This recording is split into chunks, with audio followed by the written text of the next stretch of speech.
Hello students, generation transmission and distribution subject में हम chapter number 2 study कर रहे थे। चैप्टर नंबर 2 क्या था आपका? Variable load on power station means effect of variable load on power station.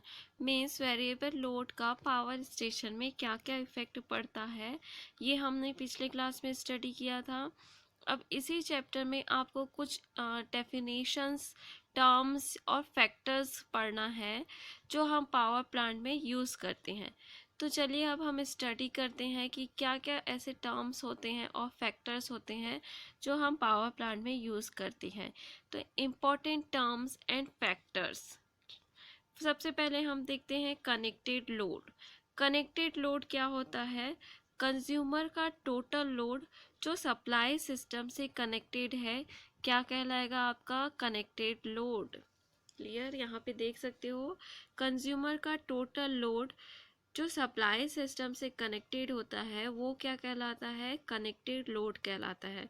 Suppose किसी कंज्यूमर के घर में 2 बल्ब हैं 60 वाट के और 2 फैन हैं 60 वाट के, तो उस कंज्यूमर का टोटल लोड आप निकाल सकते हो।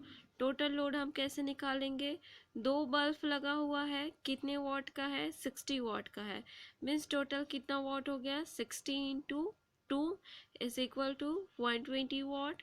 और क्या लगा हुआ है? 2 फैन लगा हुआ है, वो भी कितना है? 60 वाट का है। तो टोटल लोड कितना हो जाएगा फैन का? 60 इंटू 2 दैट इज 120। अब आप ये दोनों को ऐड करोगे तो हमें क्या मिलेगा? 240 वाट। मतलब उस कंज्यूमर के हाउस का टोटल लोड क्या है? 240 वाट है। और ये जो लोड है वो किससे कनेक्टेड होगा? सप्लाई सिस्टम से, जहाँ से उसको क्या मिल रहा है? सप्लाई मिल रहा है। तो ये क्या कहलाता है? आपका कनेक्टेड लोड। ठीक है, कंज्यूमर का टोटल लोड जो सप्लाई सिस्टम से कनेक्टेड है वो क्या कहलाता है? आपका कनेक्टेड लोड कहलाता है। नेक्स्ट डेफिनेशन हम देखते हैं मैक्सिमम डिमांड। मैक्सिमम डिमांड क्या होता है ये आपको पता है? मैक्सिमम डिमांड क्या होता है कि पावर स्टेशन में एक दिन में या गिवन पीरियड में, चाहे आप एक दिन का निकाल लो या फिर मंथली निकाल लो या फिर ईयरली निकाल लो, तो गिवन पीरियड में पावर स्टेशन में ग्रेटेस्ट लोड के डिमांड को हम क्या बोलते हैं? मैक्सिमम डिमांड बोलते हैं। अब ये आपका पीरियड हो सकता है, आप एक दिन का भी कैलकुलेट कर सकते हो और मंथली भी कैलकुलेट कर सकते हो और ईयरली भी कैलकुलेट कर सकते हो। अगर आप ईयरली देखोगे तो आप पूरे साल में मतलब कौन से दिन आपका सबसे ज़्यादा लोड आया है ये कैलकुलेट करोगे। क्लियर? तो मैक्सिमम डिमांड क्या होता है? गिवन पीरियड में पावर स्टेशन में ग्रेटेस्ट लोड के डिमांड को हम मैक्सिमम डिमांड बोलते हैं। जैसे कि ये एक लोड कर्व है, तो अब आप देख सकते हो इस लोड कर्व में क्या हो रहा है। ये आपका क्या है? सबसे पीक पॉइंट है। इस कर्व में क्या है? ये सबसे पीक पॉइंट है। तो इस पीक पॉइंट में कितने टाइम? शाम के 6 बजे आपको सबसे ज़्यादा लोड मिल रहा है, दैट इज 6 मेगावाट का। तो ये क्या होगा? एक दिन में मैक्सिमम डिमांड कितना आया है? 6 मेगावाट। तो इसी तरह से आप कैलकुलेट कर सकते हो maximum demand. Maximum demand connected load से हमेशा कम रहता है। क्यों ऐसा होता है? क्योंकि सभी कंज्यूमर अपने सारे इक्विपमेंट को एक ही टाइम में ऑन नहीं करते हैं। इसलिए क्या होता है, जो मैक्सिमम डिमांड होता है वो हमेशा कनेक्टेड लोड से कम रहता है। मैक्सिमम डिमांड का नॉलेज होना इम्पोर्टेंट क्यों है हमें पावर प्लांट में? मैक्सिमम डिमांड का नॉलेज होना इम्पोर्टेंट इसलिए है क्योंकि हमें इससे क्या पता चलती है? प्लांट की इंस्टॉल्ड कैपेसिटी पता करने में हमें हेल्प होता है, अगर हमें मैक्सिमम डिमांड की वैल्यू पता हो तो। नेक्स्ट हम देखते हैं डिमांड फैक्टर। डिमांड फैक्टर क्या होता है? The ratio of maximum demand to the connected load is known as demand factor. Demand factor क्या होता है? मैक्सिमम डिमांड और कनेक्टेड लोड दोनों का रेशियो क्या कहलाएगा? आपका डिमांड फैक्टर कहलाता है। डिमांड फैक्टर की वैल्यू हमेशा लेस देन 1 रहेगी। क्लियर? डिमांड फैक्टर की वैल्यू क्या होगी? हमेशा लेस देन 1 रहेगा। क्योंकि पावर स्टेशन में क्या होगा, मैक्सिमम डिमांड हमेशा कनेक्टेड लोड से क्या होता है, कम होता है, इसलिए डिमांड फैक्टर की वैल्यू क्या होती है, हमेशा 1 से कम होगी। अब प्लांट, ये हमें डिमांड फैक्टर के नॉलेज से हमें क्या पता चलता है, प्लांट इक्विपमेंट की कैपेसिटी डिटरमाइन करने के लिए डिमांड फैक्टर का नॉलेज होना इम्पॉर्टेंट है। डिमांड फैक्टर से आप क्या निकाल सकते हो, प्लांट इक्विपमेंट की कैपेसिटी आप निकाल सकते हो। नेक्स्ट हम लोग देखते हैं एवरेज लोड। एवरेज लोड क्या होता है, the average of loads occurring on the power station in a given period, day, month or year is known as average load or average demand. Clear?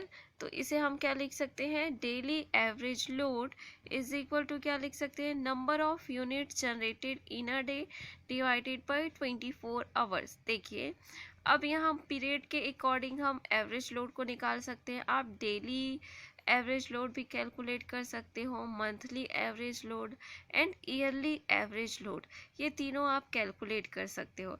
जैसे हमने daily average load निकाला है, तो daily average load हमने कैसे निकाला है, number of units generated in a day divided by 24 hours, जो कि ये डेली है, इसलिए एक दिन में कितने आवर होते हैं, 24 आवर्स होते हैं, इसलिए यहाँ पे टोटल आवर कितना लिखा गया है, 24 आवर्स। नेक्स्ट आप देखो monthly average load. Monthly average load में क्या किए हैं, number of units that is kilowatt hour generated in a month divided by number of hours in a month. अब हम यहाँ पे मंथली एवरेज लोड कैलकुलेट कर रहे हैं, इसलिए यहाँ पे जो आवर्स होगा वो हम किस में कैलकुलेट करेंगे, मीन्स एक मंथ में कितना आवर हो रहा है ये कैलकुलेट करेंगे, that is number of hours in a month, एक मंथ में टोटल कितने आवर्स हो रहे हैं। इसी प्रकार आप क्या निकालोगे, yearly average load. Yearly average load कैसे निकालोगे, number of units generated in a year divided by number of hours in a year. अब एक साल में आपको पता है कितने डेज होते हैं, 365 डेज होते हैं। 365 इंटू 24 आप जब करोगे तो आपको क्या मिलेगा, 8760 आवर्स। तो आप निकाल सकते हो क्या, daily average load, monthly average load और ईयरली एवरेज लोड। अब नेक्स्ट हम देखते हैं लोड फैक्टर। लोड फैक्टर क्या होता है, the ratio of average load to the maximum demand during a given period is known as load factor. Load factor हम किसको बोल रहे हैं, रेशियो है, किसका किसका रेशियो है, एवरेज लोड और मैक्सिमम डिमांड के रेशियो को हम क्या बोलते हैं, लोड फैक्टर बोलते हैं। अब देखो लोड फैक्टर को हम और किस टाइप से लिख सकते हैं, एक तो हमने लिखा load factor is equal to average load divided by maximum demand. अभी हमने पढ़ा था कि average load is equal to क्या होता है, number of units generated in a day, अगर आप डेली निकालोगे तो इन अ डे आएगा, डिवाइडेड बाय 24 आवर्स। तो यहाँ पे मैं एवरेज लोड को लिख सकती हूँ, और कैसे लिख सकती हूँ, load factor is equal to average load क्या होता है, units generated in a T hours. T आपका यहाँ पे क्या हो सकता है, देखो आप डेली डे अगर एक दिन के लिए कैलकुलेट करोगे तो 1 डे का आवर आएगा, अगर आप मंथली कैलकुलेट करोगे तो मंथ का आवर आएगा, अगर आप ईयरली कैलकुलेट करोगे तो ईयर का आवर आएगा। तो यहाँ पे क्या हो रहा है, हमने इसको एवरेज लोड का फॉर्मूला यहाँ पे लगा दिया है। Average load is equal to क्या होता है, unit generated in T hours divided by maximum demand into T hours. सबसे इम्पॉर्टेंट फॉर्मूला है ये, इसी के बेस पे क्या होगा, न्यूमेरिकल होगा।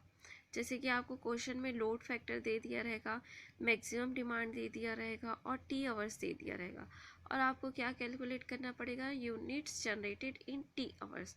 तो मैक्सिमम आप यही देखोगे कि हम यही फॉर्मूला यूज़ करेंगे। अब सिमिलरली आपका एवरेज लोड के जैसे ही क्या हो सकता है, लोड फैक्टर भी आपके 3 टाइप के हो सकते हैं, daily load factor, monthly load factor और ईयरली लोड फैक्टर। क्लियर। तो ये भी आपका एवरेज लोड के जैसे ही 3 टाइप के हो सकते हैं। लोड फैक्टर की वैल्यू हमेशा 1 से कम होगी, क्योंकि एवरेज लोड की वैल्यू हमेशा मैक्सिमम डिमांड से कम होता है, इसलिए लोड फैक्टर की वैल्यू ऑलवेज लेस देन 1 रहेगी। लोड फैक्टर हमें किस चीज़ के लिए हेल्प करता है कि per unit electrical energy generate करने के लिए टोटल हमें कितना कॉस्ट लग रहा है उसको डिटरमाइन करने के लिए हमें लोड फैक्टर हेल्प करता है। Per unit electrical energy generate करने के लिए जो ओवरऑल कॉस्ट है, जब हम उसको डिटरमाइन करने जाएंगे तो उसमें आपका लोड फैक्टर क्या करेगा, हेल्प करता है।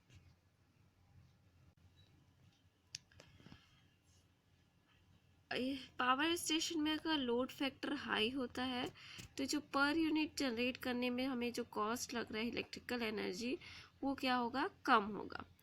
नेक्स्ट डेफिनेशन हम देखते हैं डाइवर्सिटी फैक्टर। डाइवर्सिटी फैक्टर क्या होता है, the ratio of the sum of individual maximum demands to the maximum demand on power station is known as diversity factor. That is, diversity factor is equal to sum of individual maximum demands divided by maximum demand on power station. Means consumer है, उन सारे consumer का सम of individual maximum demand, मतलब उनका एक individual maximum demand रहेगा, उन सभी कंज्यूमर का सम हो जाएगा मैक्सिमम डिमांड का, divided by maximum demand on a power station. Diversity factor की वैल्यू हमेशा 1 से ज़्यादा होगी। Diversity factor is always greater than 1 because power station में मैक्सिमम डिमांड हमेशा सम ऑफ इंडिविजुअल मैक्सिमम डिमांड से कम होता है, इसलिए डाइवर्सिटी फैक्टर की वैल्यू हमेशा 1 से ज़्यादा होगी। यहाँ पे आपको एक एग्जांपल दिया गया है।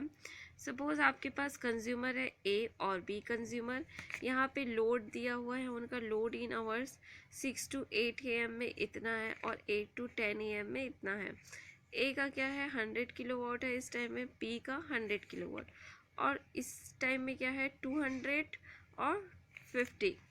तो देखो टोटल लोड कितना हो गया यहाँ पे आपका 200 और यहाँ पे क्या हो गया 250। तो यहाँ पे क्या हो जाएगा, diversity factor sum of individual maximum demand, sum of individual maximum demand मतलब उनका जो मैक्सिमम डिमांड है उनका सम हो जाएगा, divided by maximum demand on a power station. Next हम देखते हैं plant capacity factor. Plant capacity factor क्या होता है,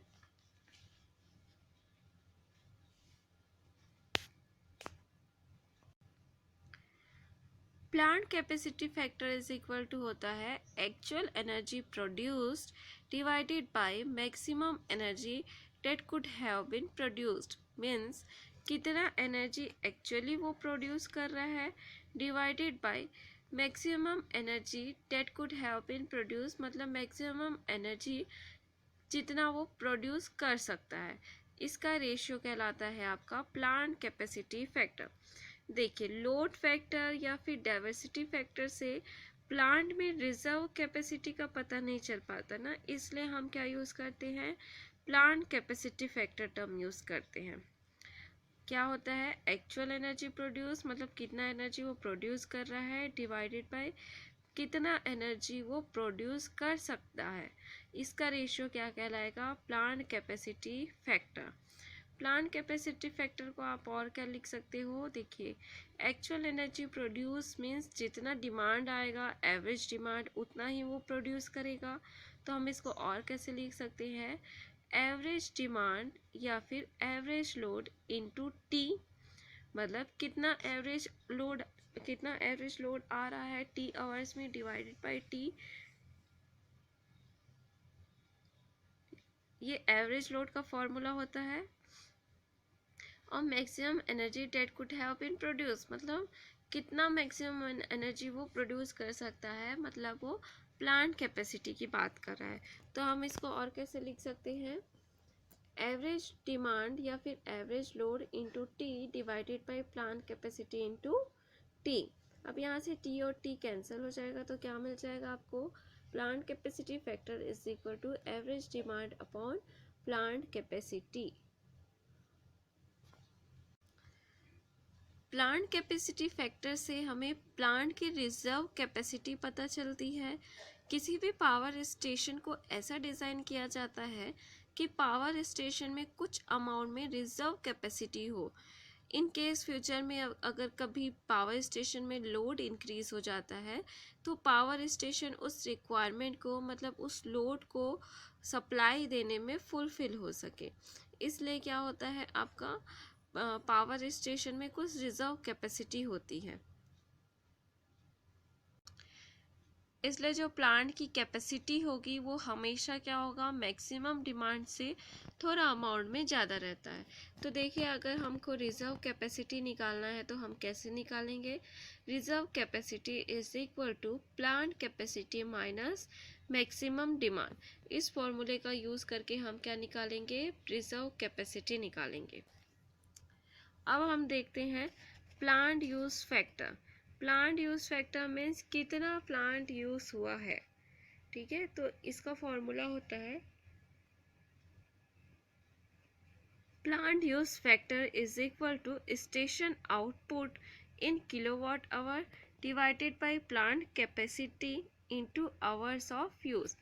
मतलब कितना आउटपुट जनरेट हुआ है प्लांट में, that is station output in kilowatt hour divided by plant capacity, उस प्लांट की कैपेसिटी कितनी है, और आवर्स ऑफ यूज़, कितना आवर हमने उसको यूज़ किया है।